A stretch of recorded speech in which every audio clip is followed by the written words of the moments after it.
오늘이 이제 야고보서 이제 마지막 시간입니다. 그동안 수요일 저녁마다 이 야고보서 말씀을 계속 보아오셨고요. 또 지난 몇 주간 또 큐티 말씀을 통하여서도 우리 야고보서 말씀을 또 하나하나 또 꼼꼼하게 또 묵상하시는 시간을 가졌으리라고 생각합니다.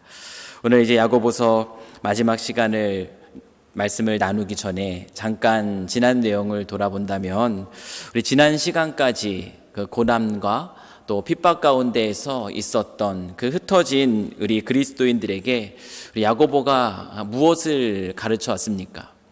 야고보는 이 야고보서의 말씀을 통하여서 흩어져 있는 그리스도인들에게 말씀드렸던 것처럼 믿음의 성숙을 가르쳤습니다. 믿음의 성숙을 가르치고 또한 믿음의 인내를 가르쳤고, 지난 수요일 날 말씀 나눴던 것처럼 믿음의 기도를 가르쳤습니다.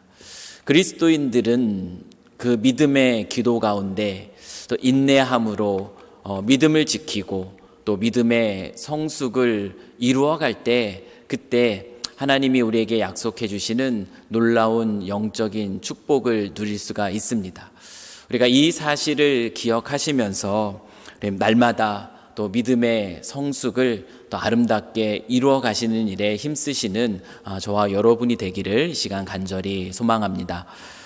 그런데 오늘 이 말씀 가운데 우리가 또한 기억해야 될 한 가지 중요한 사실이 있습니다. 그것은 바로 믿음의 기도라는 것, 그리고 믿음의 인내라는 것, 그 믿음의 성숙, 이 모든 것들이요, 단순히 우리 자신의 영적인 유익만을 위한 것들이 아니라는 것입니다. 우리가 믿음의 성숙을 이뤄내고 또 믿음의 인내를 이뤄내고 믿음의 기도 가운데 나아가는 것이 단순히 우리 자신의 영적인 유익과 영적인 만족을 위한 것이 아니라는 것을 오늘 이 시간 우리가 기억했으면 좋겠습니다. 다른 말로 하면은요, 신앙생활이라는 것의 목적은 개인적인 영적인 그런 유익을 누리는 것에만 있어서는 안 된다라는 사실입니다. 이 말은 개인적인 영적인 유익을 누리는 것을 추구하지 말아야 된다라고 말씀드리는 것이 아니라, 우리의 관심과 우리의 초점, 우리의 신앙생활의 목적, 우리가 예배하고 또 다양한 신앙생활의 다양한 활동들에 참여하는 그 목적들이 단순히 나의 영적인 필요를 채우는 것에 있어서는 안 된다라는 것을 말씀드리는 것입니다. 우리가 어떤 마음으로 신앙생활을 하고 있는가, 우리 자신의 신앙의 모습을 한번 돌아보시는 시간을 가지시면 좋을 것 같습니다. 나는 지금 어떤 마음으로 신앙생활을 하고 있습니까? 만약에요, 우리의 신앙생활의 목적이 단순히 개인적인 영적인 유익을 채우는 것, 유익을 구하고 그 유익을 누리는 것에 있게 된다면 교회가 어떤 모습이 될까요? 우리의 초점과 우리의 목적이, 우리 신앙생활의 목적이 단순히 나의 영적인 필요를 채우고 또 나의 영적인 유익을 구하고 누리는 것에 있게 된다면, 교회는요, 신앙적인 상품 또는 신앙적인 서비스를 판매하고 제공하는 그런 쇼핑센터와 같은 모습으로 변해버릴 수밖에 없습니다. 우리가 솔직히 말해서요, 많은 분들에게 있어서 그 다니고 싶은 그런 매력적인 교회, 어떤 교회이겠습니까? 먼저는 건물이 괜찮아야 합니다. 그리고 또한 자녀들을 위한 교회 학교 프로그램들이 잘 되어 있어야 합니다. 다양한 영역에서 그 만족을 주는, 예를 들면 그것이 정서적인 영역일 수도 있고요, 사회적인 영역일 수도 있고 영적인 영역일 수도 있습니다. 정서적이고 또 사회적이고 영적인 영역에 있어서 다양한 프로그램과 또한 모임들을 제공하고 있는 교회, 우리가 먼저 매력적이라고 느낄 수 있는 교회입니다. 그리고 당연하게 또 목회자의 설교가 들을 만한가, 나에게 감동을 주고 감격을 주는가, 이것들이 우리가 교회를 선택하는 요소들이 될 수가 있습니다. 오해하지 않으셨으면 하는 것은, 제가 말씀드린 이 내용들이 다 나쁘다고 말씀드리는 것이 아닙니다. 당연히 교회는요, 좋은 말씀을 선포해야 됩니다. 또한 다양한 프로그램과 그런 모임들을 통하여서 성도들의 필요도 채워주고 또한 다음 세대 자녀들의 신앙을 위해서 힘쓰는 그런 교회가 되어야 합니다. 가능하면 모이기에 편한 그런 장소가 되면은 더 좋을 것입니다.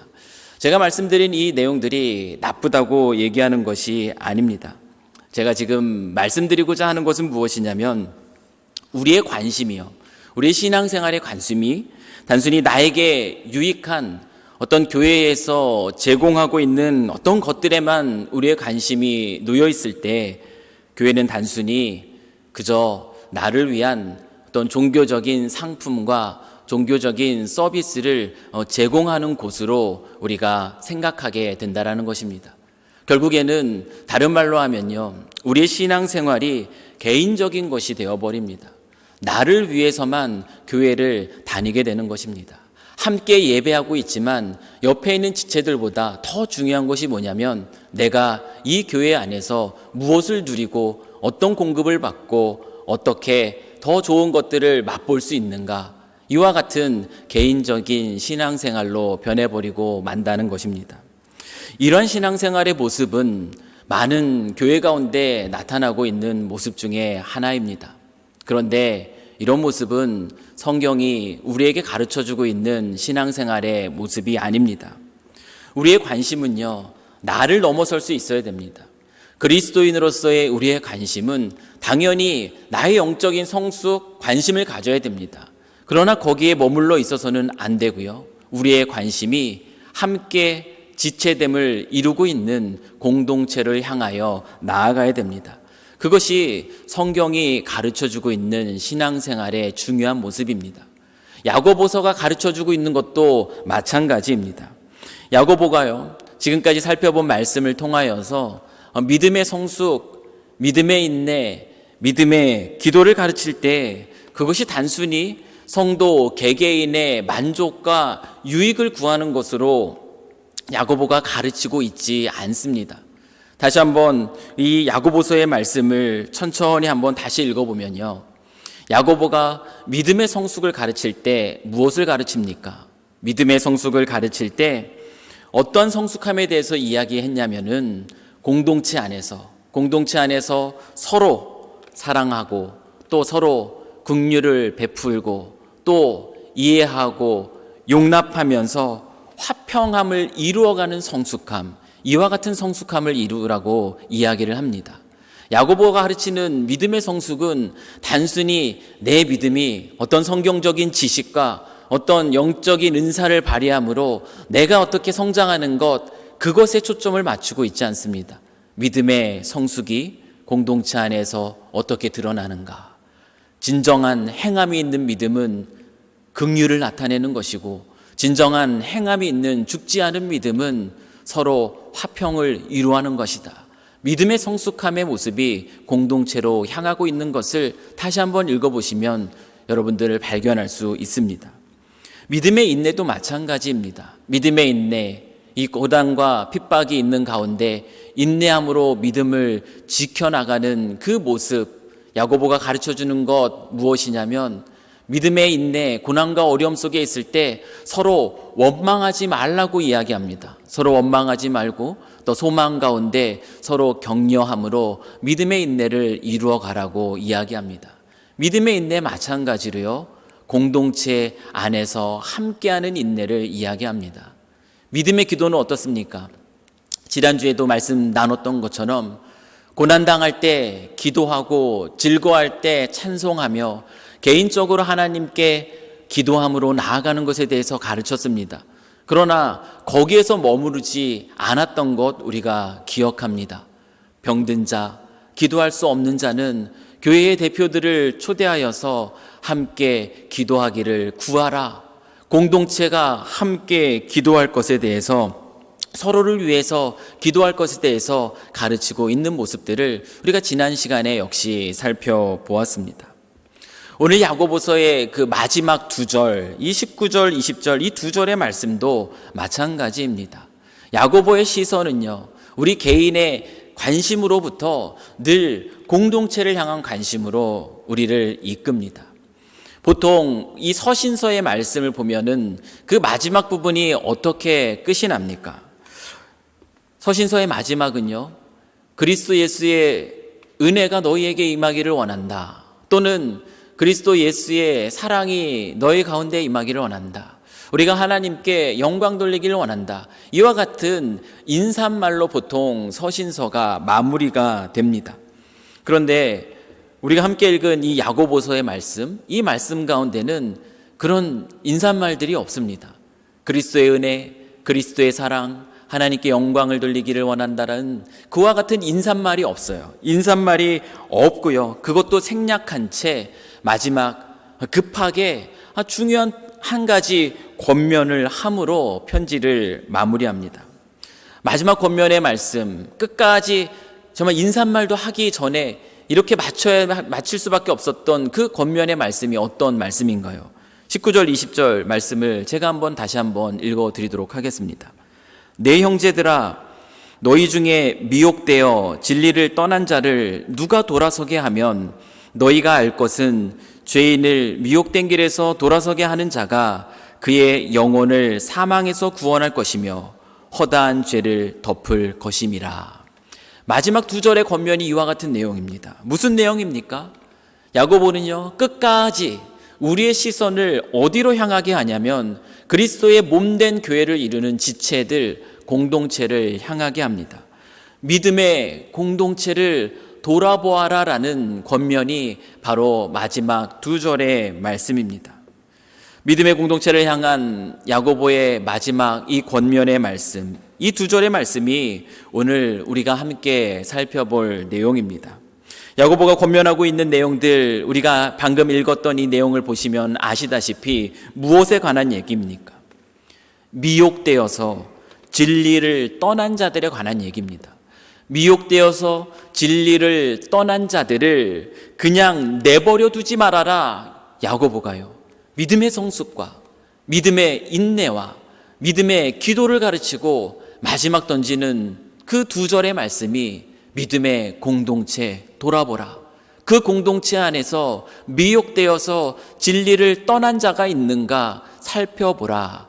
야고보가 이와 같이 권면합니다. 그럼 여기에서 말하고 있는 미혹되어서 진리를 떠난 자, 공동체 안에 그와 같은 자들은 어떤 분들을 이야기하고 있겠습니까?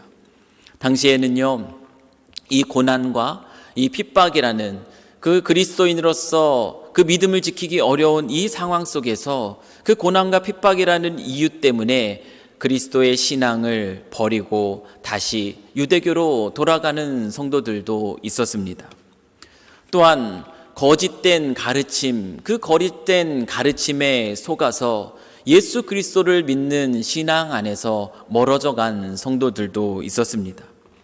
야고보서 말씀을 쭉 보시면서 우리가 많이 발견했지만 공동체 안에서 나타나는 여러 가지 다툼, 여러 가지 어려운 문제들, 그 문제들 때문에 예수 그리스도를 믿는 그 신앙 가운데서 멀어져 가는 그런 성도들도 분명히 있었을 것입니다. 이런 이들이 바로 미혹되어서 진리를 떠난 자들을 말합니다. 오늘날 우리 안에서 그러면 미혹되어서 진리를 떠난 자가 누구인가 한번 생각해 본다면 우리 공동체 안에서는 어떤 분들이 이와 같이 야고보가 찾고 돌아보라고 얘기하는 그러한 분들이겠습니까? 진리를 떠났다라는 것은 무엇을 의미하는가? 단순히 교회라든지 단순히 어떤 사람에 대한 마음이나 그 관계가 틀어진 사람들을 말하는 것이 아닙니다. 진리를 떠났다라는 이 말에서 우리가 알 수 있는 사실은 무엇이냐면, 물론이요, 그와 같은 교회에 대한 어떤 마음이 틀어지거나 사람에 대한 마음이 틀어지는 것, 그것으로 인하여서 시작될 수는 있습니다. 그러나 여기서 말하는 진리에서 떠난 자라는 것, 결국은 무엇이냐면 예수 그리스도를 믿는 그 신앙, 그 신앙에서 떠난 자, 예수 그리스도를 믿는 그 신앙, 그 신앙 가운데서 멀어져 가는 자들을 바로 미혹되어 진리에 떠난 자라고 볼 수가 있습니다. 신앙생활을 함께 하지만 삶에서 겪는 여러 가지 어려움들과 문제, 그 갈등 속에서 우리 공동체 안에 신앙을 놓쳐버린 분들도 있을 것입니다. 또한 아직 버리지 못하는 그 세상적인 욕심, 그리고 교회 안에서 나타나는 여러 가지 문제들, 그런 것들을 이기지 못하고 또 신앙에서 점점 멀어져 가는 분들도 우리 가운데 있을 것입니다. 요즘 말로 그 다양한 이유들 때문에 그 하나님과의 사회적 거리두기 오랫동안 계속하는 분들이 우리 가운데에도 있을 것입니다. 그런 분들을 오늘 우리 교회 안에서 찾는다면 그런 분들이 바로 미혹되어 진리를 떠난 자라고 말할 수 있을 것입니다. 오늘 야고보는요, 이 공동체 안에서 발견되는 이와 같은 분들을 그냥 내버려 두지 말라, 마지막으로 이렇게 권면을 하고 있습니다. 그릇 행하여서 각기 제 길로 갔던 양들과 같은 존재가 누굽니까? 바로 저와 여러분이었습니다. 그와 같이 각기 그릇 행하여서 자기 길로 걸어갔던 저희들을 끝까지 찾으셨던 예수님처럼 공동체 안에 미혹되어서 진리를 떠난 자, 그와 같은 분들을 못 본 채 하지 말아라. 그와 같은 분들에게 관심을 끝까지 갖고 그들을 회복시키고 그들을 살리는 일에 우리가 마음을 함께 해야 된다라고 오늘 이 말씀을 통하여서 야고보가 우리에게 가르쳐주고 있는 것입니다. 야고보는요, 이와 같은 일들이 얼마나 가치 있는지를 너무나 잘 알았습니다. 누군가 미혹되어서 진리를 떠난 자, 진리에서 멀어져 가고 있는 자, 그들을 돌이키는 것이 얼마나 귀하고 가치 있는 일인지 20절 말씀에서 이렇게 설명하고 있습니다. 너희가 알 것은 죄인을 미혹된 길에서 돌아서게 하는 자가 그의 영혼을 사망에서 구원할 것이며 허다한 죄를 덮을 것임이라. 미혹된 자를 돌아서게 하는 일은 영혼을 구원하는 일이고 또한 죄 용서함을 받게 하는 일이라고 야고보가 지금 설명하고 있습니다. 사실 우리가 누군가의 영혼을 구원할 수 있습니까? 그럴 수 없습니다. 우리가 누군가 죄 용서함을 얻게 할 수 있습니까? 그렇게 할 수도 없습니다. 영혼을 구원하는 것, 또 죄 용서함을 받게 하는 것, 그것은 예수님이 이 땅에 오신 목적입니다. 영혼을 구원하는 것, 죄 용서함을 받게 하는 것, 이것은 우리가 하는 일이 아니라 누가 하는 일입니까? 오직 하나님 한 분만 하실 수 있는 일입니다. 다시 말하면요, 이 20절 말씀은 무엇이냐면요, 미혹된 자를 돌이키는 일은 하나님이 하시는 일에 참여하는 것이다. 그만큼 얼마나 영광스러운 일인가 야고보가 이와 같이 설명해 주고 있는 것입니다. 얼마나 위대한 일인지, 얼마나 영광스러운 일인지를 20절 말씀을 통하여, 너희가 미혹된 자를 진리에서 돌이키게 하면 그것은 그 영혼을 구원케 하는 것, 우리가 할 수 없는 일이거든요. 그 영혼이 죄사함을 받게 하는 것, 우리가 할 수 없는 일입니다. 하나님이 하시는 일입니다. 이 하나님이 하시는 일에 너희가 참여하는 것이다. 그것이 얼마나 위대하고 영광스러운 것인가 야고보가 이와 같이 설명해 주고 있는 것이에요. 하나님은요, 한 영혼을 살리는 이 위대하고 이 아름다운 일에 우리 모두를 초대하고 계십니다. 혹시 이런 생각을 하고 계시는 분이 있으실지 모르겠습니다. 영혼을 살리고 또 영혼을 회복시키고 또 영혼을 구원하는 이와 같은 일들은 어떤 특별한 은사를 가지신 분들, 그분들 또는 목회자와 같은 그런 풀타임 사역자분들, 이와 같은 분들이 하는 일이 아닙니까? 라는 질문을 혹시 하실지 모르겠습니다. 그러나 오늘 본문은요, 뭐라고 말하고 있냐면, 혹시나 우리가 이와 같은 마음을 가질 수 있다면 본문은 그 질문에 대해서 이렇게 얘기합니다. 전혀 그렇지 않다라고 얘기합니다. 오늘 19절 말씀을 한번 보십시오. 19절 말씀을 보시면 이렇게 말합니다. 내 형제들아, 너희 중에 미혹되어 진리를 떠난 자를 누가 돌아서게 하면, 이렇게 얘기하고 있어요. 생명을 회복시키시고 또 생명을 살리는 일에 지금 누구를 초대하고 있는가 하면은 누가 돌아서게 하면 이라고 얘기합니다. 어떠한 특별한 전도의 은사를 가진 자가 돌아서게 하면 말하고 있지 않아요.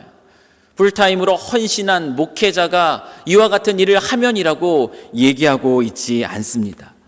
우리 가운데 누구나 다라고 얘기하고 있는 거예요. 누가 우리 가운데 어떤 한 사람이라도 이야기하고 있어요. 우리 모두를요, 이 영광스러운 일로 하나님은 지금 초대하고 있다라는 사실이에요. 방황하고 있는 한 영혼, 그 한 사람에게 관심을 갖고 그들에게 찾아가서 그들의 회복시키고 그들을 살리는 귀와 같은 영광스러운 일에 하나님은 저와 여러분, 우리 모두를 다 초대하고 있습니다. 그런데요, 솔직히 이와 같은 믿음에서 멀어진 분들을 다시 그리스도의 품으로 이끄는 일, 결코 쉬운 일이 아닙니다. 먼저는 내 신앙도 챙기기 쉽지 않은데 어떻게 다른 사람들의 신앙까지 돌아볼 수 있을까라고 생각할 수 있습니다. 뿐만 아니라 하나님으로부터 멀어진 자를 또 주께로 돌이키는 일은요, 굉장히 큰 수고가 필요한 일입니다. 이 일은 이해가 필요하고요, 용납도 필요하고요, 오랜 인내를 필요로 하는 일입니다. 그래서 쉬운 일이 아닙니다. 딱딱하게 굳어져 있는 마음이 하나님을 떠나 있는 가운데 있는 분들의 마음입니다. 딱딱하게 굳어져만 있으면 괜찮은데요, 어쩌면 또 그 가운데 더 비판적인 이야기를 들을 수도 있습니다. 딱딱하게 굳어버린 마음, 때로는 비판적이기까지 할 수 있는 그 마음의 태도, 그 마음의 태도까지 우리는 받아주어야 합니다. 사랑, 수고, 사랑의 노력도요, 아끼지 않아야 되는 것 우리가 압니다. 그리고 그러한 수고의 열매가 눈앞에 보이지 않는 것 같은 그 상황 속에서도 오랫동안 인내해야 되는 일이 바로 이와 같은 일이라는 것을 우리는 너무나 잘 압니다. 그래서 하나님으로부터 멀어져 있는 자, 미혹되어서 진리 가운데 떠나 있고 진리 가운데 멀어지고 있는 영혼을 주님께 돌이키는 일은 결코 쉬운 일이 아닙니다. 마태복음 23장 37절 말씀을 보십시오. 예수님이 이와 같은 말씀을 하십니다.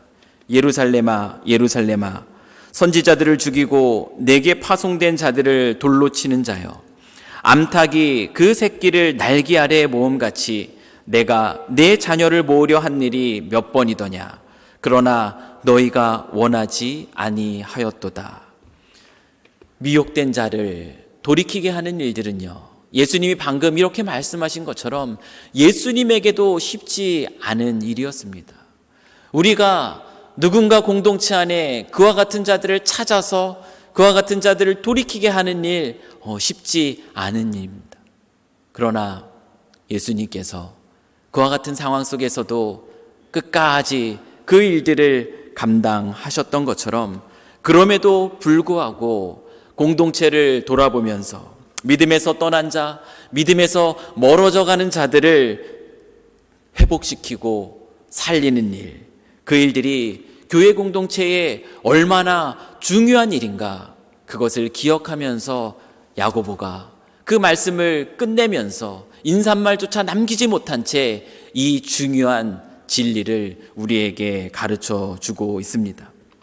나 자신의 개인적인 신앙의 유익만을 추구하는 것이 아니라 서로에 대해서 관심을 갖고 서로를 돌보며 서로의 신앙을 회복시키고 살리는 일, 그와 같은 일들은 하나님의 크고 놀라운 일에 참여하는 축복이고 특권이다. 오늘 야고보가 이 자리에 있는 저와 여러분에게 강조하고 있는 내용입니다. 다니엘서 12장 3절 말씀을 보면 이와 같은 일들을 감당하는 자에게 주시는 참으로 영광스러운 설명이 이렇게 기록이 됩니다. 지혜 있는 자는 궁창의 빛과 같이 빛날 것이요 많은 사람을 옳은 대로 돌아오게 한 자는 별과 같이 영원토록 빛나리라.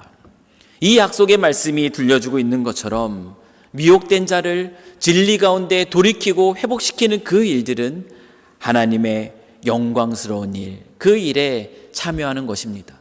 그리고 그와 같은 일이 참으로 귀하고 소중하다, 그 이름이 영원토록 별과 같이 빛날 것이다, 하나님이 이와 같이 축복으로 선언해 주고 계십니다. 사랑하는 성도 여러분, 교회란 이런 곳입니다. 자신의 신앙적인 필요만을 채우는 그런 쇼핑센터와 같아서 내가 원하는 것들, 내가 바라는 것들을 찾아다니는 그곳이 교회가 아니라 서로의 영혼에 관심을 갖는 것입니다. 서로를 격려하는 것입니다. 때로는 도전하는 것입니다. 때로는 훈계도 하는 것입니다.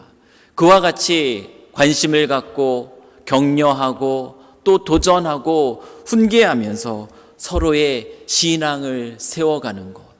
그래서 이 시대 속에서 함께 믿음을 지켜가고 또 이 세대 속에서 이 믿음의 놀라운 축복들을 나누며 살아가는 곳이 바로 진정한 아름다운 교회의 모습입니다.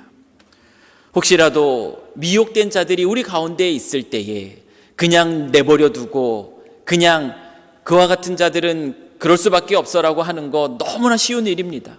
그런데 그 쉬운 일을 버려두고요, 그들을 찾아가서 관심을 갖고 어떻게 해서든지 그 영혼들이 진리를 알아서 돌이키도록 애쓰고 수고하는 일, 그것이 그리스도인들의 마땅한 모습이다, 성숙한 신앙의 모습이다, 오늘 야고보가 우리에게 다시 한번 가르쳐주고 있습니다. 하나님은 저와 여러분을 이 귀하고 아름다운 일에 초대하고 있습니다. 이와 같은 모습으로 정말 서로 돌아보면서 함께 영적인 회복과 부흥을 이뤄가는 공동체, 진정으로 아름다운 믿음의 공동체입니다. 바라옵기는 우리 사랑하는 우리 삼성교회, 우리가 몸된 지체를 이루고 있는 이 삼성교회가 이와 같은 아름다운 믿음의 공동체가 될 수 있기를 이 시간 간절히 축원합니다. 영혼을 회복하는 일, 우리가 함께 모였을 때 영혼을 회복하는 일, 그것으로 인하여서 마음이 뜨거운 교회가 우리 교회가 되었으면 좋겠습니다.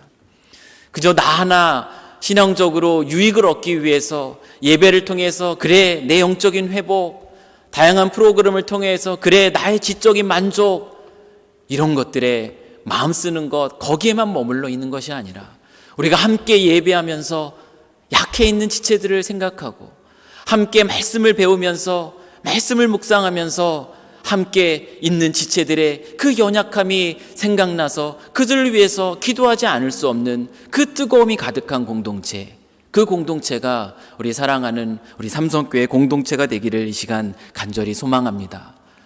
혹시 지금 이 시간 여러분의 마음속에 떠오르는 사람이 있습니까? 미혹되어서 진리에 떠난 자, 그들을 돌이키는 것은 그들의 영혼을 구원하는 것이고 그들의 죄 가운데 있는 모든 것들을 용서받게 하는 일이다 라는 이 말씀을 들었을 때 여러분 마음속에 지금 누구가 떠올랐습니까? 지금 떠오른 영혼이 하나님께서 여러분에게 맡기신 분들입니다. 하나님이 주신 그 마음을요, 사라지게 하지 않았으면 좋겠습니다. 지금 여러분 마음속에 떠오르는 그 지체, 오늘 이 저녁에요, 그 지체를 놓고 함께 기도했으면 좋겠습니다. 그들을 마음에 품고 하나님 그 영혼을 불쌍히 여겨주시고 그 영혼이 참된 진리를 알아서 회복의 자리로 나아갈 수 있도록 주님 붙들어 주십시오. 내가 그들을 위해서 기도하고 그들을 향해서 관심을 갖고 그들을 찾는 그 사랑의 수고와 노력을 구하는 것, 그것을 멈추지 않게 해주십시오. 우리 안에 이와 같은 아름다운 그 마음 가운데 공동체가 더욱더 힘있게 회복될 수 있도록 주님 축복하여 주십시오.